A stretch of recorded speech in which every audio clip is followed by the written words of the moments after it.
অন্তর্বর্তীকালীন সরকার সম্পর্কে আমরা পড়ব এবার। কোটা সংস্কার আন্দোলনের পরিপ্রেক্ষিতে গণরোষের মুখে পড়ে 5 আগস্ট সাবেক প্রধানমন্ত্রী শেখ হাসিনা ক্ষমতা ছেড়ে বিদেশে পাড়ি জমান। সাবেক প্রধানমন্ত্রীর পদত্যাগ করায় মন্ত্রিসভা ভেঙে যায়।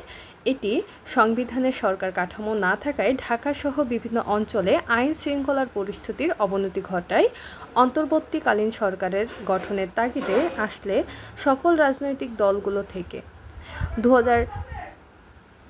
সংবিধানের 106 নম্বর অনুচ্ছেদ অনুযায়ী অন্তর্বর্তীকালীন সরকার গঠনের ব্যাপারে মতামত দেয় সুপ্রিম কোর্টও। তাহলে অন্তর্বর্তীকালীন সরকার গঠন সম্পর্কে বলা আছে সংবিধানের কত নম্বর অনুচ্ছেদে? 106 নম্বর অনুচ্ছেদে। আর এই যে প্রধানমন্ত্রী শেখ হাসিনা যখন দেশ থেকে ক্ষমতা ছেড়ে পালায়, তার পালানোর পরে যে 12তম দ্বাদশ সংসদ এটা ভেঙে দেওয়া হয় 48-এর 3 নম্বর অনুচ্ছেদ অনুযায়ী। তাহলে অন্তর্বর্তীকালীন সরকার গঠন সম্পর্কে বলা আছে 106 নম্বর অনুচ্ছেদে। গণঅভ্যুত্থানের ফলে সরকার পতনের পর 5 আগস্ট থেকে 8 আগস্ট টানা 3 দিন দেশে কার্যত কোনো সরকার ছিল না। তাহলে কতদিন বাংলাদেশ সরকারবিহীন অবস্থায় ছিল? 3 দিন।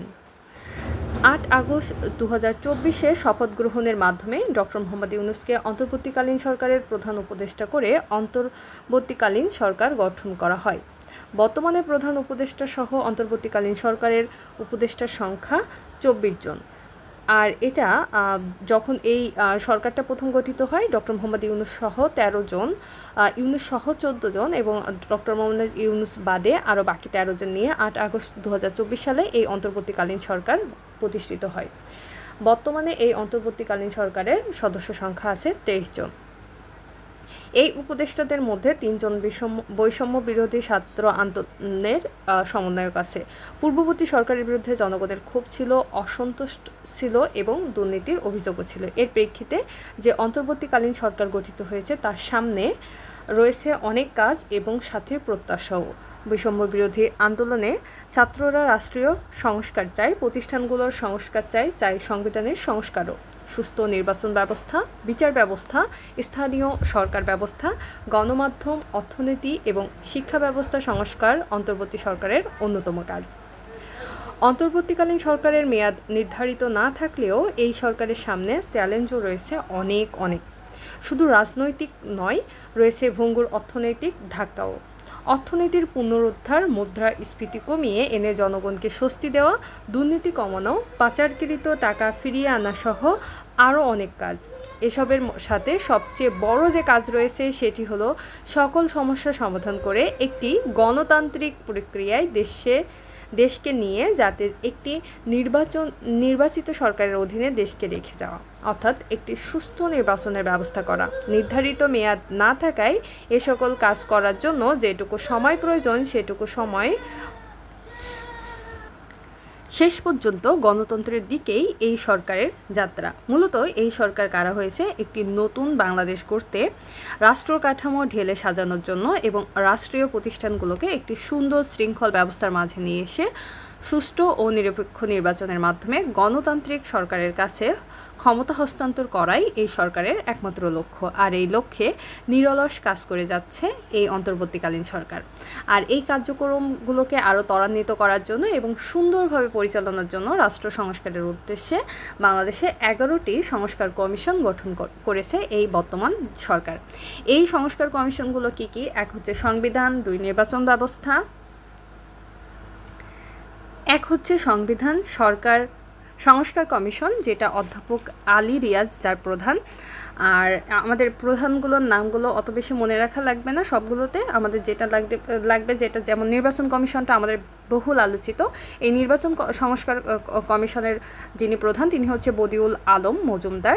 পুলিশ প্রশাসন সংস্কার কমিশন, তারপরে বিচার বিভাগ সংস্কার কমিশন, দুদক সংস্কার কমিশন, জনপ্রশাসন সংস্কার কমিশন, স্বাস্থ্য সংস্কার কমিশন, গণমাধ্যম সংস্কার কমিশন, শ্রমিক অধিকার সংস্কার কমিশন, যেহেতু এটা উন্নয়নের সঙ্গে সম্পর্কিত তাই এটা একটু মনে রাখবেন, সৈয়দ সালাহুদ্দিন সুলতান উদ্দিন আহমেদ।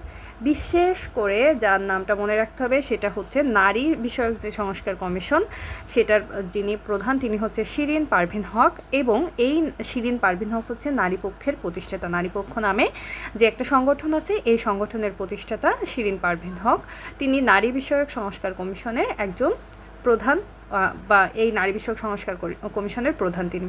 স্থানীয় সরকার সংস্কার কমিশনের প্রধান হচ্ছে অধ্যাপক তুফাইল আহমেদ, যিনি চবির লোক প্রশাসন বিভাগের সাবেক চেয়ারম্যান।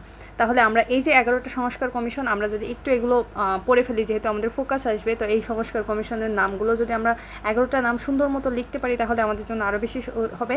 পিছনেরগুলো সংস্কার কমিশন বাদ দিয়ে আমি জাস্ট যেমন সংবিধান, নির্বাচন, পুলিশ প্রশাসন, বিচার, দুদক, জনপ্রশাসন, স্বাস্থ্য, গণমাধ্যম, শ্রমিক, নারী এবং স্থানীয় সরকার। আমরা আবার একবার রিভিশন দেই: সংবিধান, নির্বাচন, পুলিশ প্রশাসন, বিচার বিভাগ, দুদক, জনপ্রশাসন, স্বাস্থ্য, গণমাধ্যম, শ্রমিক, নারী এবং স্থানীয় সরকার। তো এগুলো একটু পড়ে ফেলবো আমরা।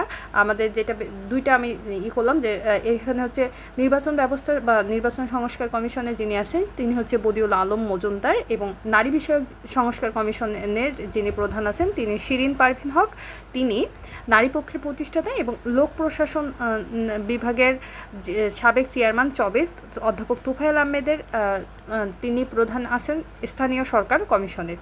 এই আমাদের মোটামুটি পড়াশোনা। এর পরবর্তীতে আমরা একটু এখান থেকে 24 আন্দোলন সম্পর্কে পড়ব বিস্তারিত, তবে এই পর্বে না, এটা আমরা পরবর্তী পর্বে আরেকটা স্লটে ভাগ করে পড়ব।